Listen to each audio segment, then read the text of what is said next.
এইটো ভিডিঅ'ত আলোচনা কৰিম এছামিছৰ 30 মাৰ্কছ মই তোমালোকক এইটো ভিডিঅ'ত কমন দি দিম। তোমালোক এই 30 মাৰ্কছৰ কুৱেশ্যন ভালকৈ পঢ়ি যাবা, 100% কমন পাই যাবা। বহুত ষ্টুডেণ্টে মোক কমেণ্ট কৰি কৈছে স্যাৰ 30 মাৰ্কছ কমন দিয়ক। এনেকৈ কমন দিব যাতে 30 মাৰ্কছ 100% শিওৰ কমন পৰেই। তেনেকৈ মই ভিডিঅ'টো প্ৰিপেয়াৰ কৰিছোঁ। মই যিকেইটা কুৱেশ্যন আৰু মূল ভাৱ বৈচিত্ৰ্যময় অসমৰ যিবিলাক কুৱেশ্যন কৈ দিম তোমালোক পঢ়ি যাবা, 100% কমন পাই যাবা। 100% শিওৰ মই এইটো ভিডিঅ'ত যিকেইটা কুৱেশ্যন কৈ দিম আৰু যি উপদেশ দি দিম তোমালোক ভালকৈ মানি চলিবা আৰু পঢ়ি যাবা, 30 মাৰ্কছ পাই যাবা। অনলি 3 ডেজ, তোমালোক 3 দিনত পঢ়ি 30 মাৰ্কছ পাব পাৰা এছামিছত। এতিয়া আমি প্ৰথমতে চাই লওঁ কোনটো টপিক ভালকৈ পঢ়িব লাগিব। প্ৰথমতে তোমালোক ভালকৈ চাবা মূল ভাৱ। মূল ভাৱৰ পৰা 4 মাৰ্কছ আহিব, 100% শিওৰ 4 মাৰ্কছ এটা আহিবই মূল ভাৱ। এতিয়া কুৱেশ্যন হ'ল মূল ভাৱ আমি কোনকেইটা চাম, মানে কোনকেইটা পদ্যাংশৰ মূল ভাৱ চাম, সেইটোহে আমাৰ কুৱেশ্যন। মই তোমালোকক কৈ দিম কোনকেইটা মূল ভাৱ চাব লাগিব। তোমালোক মূল ভাৱ চাবা বৰগীত, জিকিৰ, প্ৰশস্তি আৰু দৃশ্যান্তৰ। এই 4টা পদ্যাংশৰ মূল ভাৱ ভালকৈ চাবা। এই 4টা পদ্যাংশৰ পৰা এটা 100% শিওৰ কমন পৰিবই, মানে তোমালোক 4 মাৰ্কছ পাবাই। নেক্সট আমি চাম ৰচনা। ৰচনাৰ ভিতৰত কি ইম্পৰ্টেণ্ট আছে মই তোমালোকক কৈ দিম এইটো ভিডিঅ'ত। ৰচনাত নম্বৰ থাকিব 8। যিকোনো এটা ৰচনাৰ বিষয়ে লিখিব লাগিব। মই যিকেইটা ৰচনা কৈ দিম এইটো ভিডিঅ'ত তোমালোক ভালকৈ পঢ়ি যাবা, 100% কমন পাই যাবা। এতিয়া আমি চাই লওঁ কি ইম্পৰ্টেণ্ট ৰচনা আছে। মই বাৰে বাৰে কৈছোঁ মই যিকেইটা ৰচনাৰ কথা কৈ দিম, মূল ভাৱ যিকেইটাৰ কথা ক'লোঁ তোমালোক ভালকৈ পঢ়ি যাবা, 100% কমন পাই যাবা। মানে এইটো ভিডিঅ' চোৱাৰ পিছত তোমালোকৰ এছামিছৰ কোনো টেনশ্যন নাই, 30 মাৰ্কছ পাবাই, 100% শিওৰ।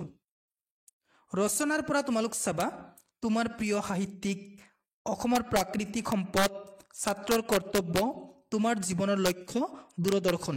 এই 5টা ৰচনা তোমালোক ভালকৈ চাবা। এই 5টা ৰচনাৰ পৰা তোমালোক 100% শিওৰ এটা ৰচনা কমন পাবাই, মানে 8 মাৰ্কছ পাবাই। নেক্সট আমি চাই লওঁ। নেক্সট তোমালোক চাবা ছন্দ। ছন্দৰ পৰা 4 মাৰ্কছ আহিব। যিকোনো 2টা ছন্দৰ বিষয়ে লিখিব লাগিব। তোমালোক ভালকৈ পঢ়ি যাবা ছন্দৰ বিষয়ে। এতিয়া কুৱেশ্যন হ'ল কোনকেইটা ছন্দৰ বিষয়ে আমি ভালকৈ পঢ়িম, হয়নে নাই? এইটো কুৱেশ্যন চবৰে। মই তোমালোকক কৈ দিম কি ছন্দ পঢ়িব লাগিব। এইকেইটা ছন্দৰ বিষয়ে পঢ়িবা। দুৰ্লি, ছবি, অমিতাক্ষৰ, ঝুমুৰা, পয়াৰ, কুসুমমালা। এই 6টা ছন্দৰ বিষয়ে তোমালোক ভালকৈ পঢ়ি যাবা। এই 6টাৰ পৰা যিকোনো 2টা আহিব আৰু নম্বৰ থাকিব 4। ভালকৈ পঢ়িবা ছন্দৰ বিষয়ে।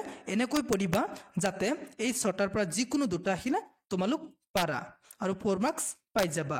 নেক্সট আমি চাম বৈচিত্ৰ্যময় অসম। দ্ৰুত পাঠৰ পৰা 10 মাৰ্কছ আহিব। 2টা কুৱেশ্যনত নম্বৰ থাকিব 10, এটা কুৱেশ্যনত নম্বৰ থাকিব 6 আৰু এটা কুৱেশ্যনত নম্বৰ থাকিব 4। টোটেল নম্বৰ থাকিব 10। এতিয়া কুৱেশ্যন হ'ল বৈচিত্ৰ্যময় অসম। এই দ্ৰুত পাঠত কোনকেইটা কুৱেশ্যন আহিব, মানে কোন 2টা কুৱেশ্যন আহিব সেইটোহে কথা। এই 5টা কুৱেশ্যন পঢ়ি যাবা। এতিয়া আমি চাই লওঁ সেই 5টা কুৱেশ্যন কি। এতিয়া তোমালোক চাবা বৈচিত্ৰ্যময় অসমৰ 5টা কুৱেশ্যন।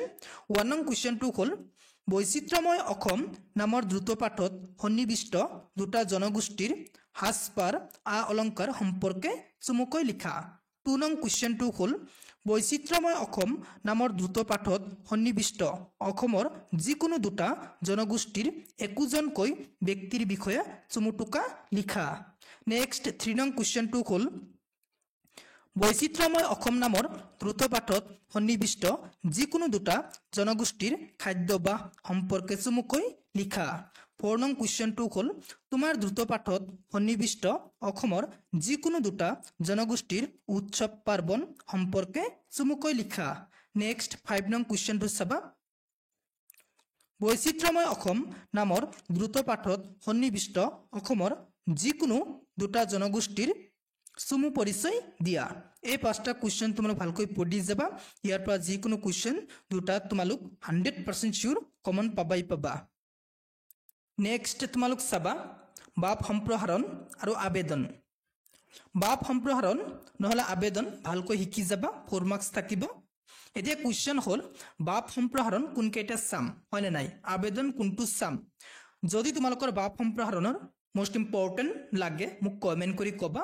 মই নেক্সট ভিডিঅ'ত বাপ সম্প্ৰসাৰণ কোনকেইটা ইম্পৰ্টেণ্ট আছে মই তোমালোকক দেখুৱাই দিম, তোমালোক সেইকেইটা পঢ়ি যাবা, 4 মাৰ্কছ পাই যাবা। আৰু আবেদনটো ইমান ইম্পৰ্টেণ্ট নাই, তোমালোক শিকিলেও হ'ব নিশিকিলেও হ'ব, কিয়নো বাপ সম্প্ৰসাৰণ শিকিলেই হৈ যাব, যিকোনো এটা কৰিব লাগিব। তোমালোক মোৰ মতে বাপ সম্প্ৰসাৰণটো শিকি যাবা, পাৰিলে আবেদনটো শিকি যাবা। মই বাপ সম্প্ৰসাৰণ দি দিম নেক্সট ভিডিঅ'ত কোনকেইটা ইম্পৰ্টেণ্ট আছে। হৈ গ'ল 30 মাৰ্কৰ তোমালোক দি দিলোঁ এইটো ভিডিঅ'ত। মই যিকেইটা কুৱেশ্যন কৈ দিলোঁ, যিকেইটা মূল বাপ কৈ দিলোঁ, তোমালোক ভালকৈ পঢ়ি যাবা। ইয়াৰ ভিতৰত 100% পাই যাবা 30 মাৰ্কছ, একো টেনশ্যন নাই। যদি তোমালোকৰ কিবা সুধিব লগা থাকে মোক কমেণ্ট বক্সত কমেণ্ট কৰি সুধিবা।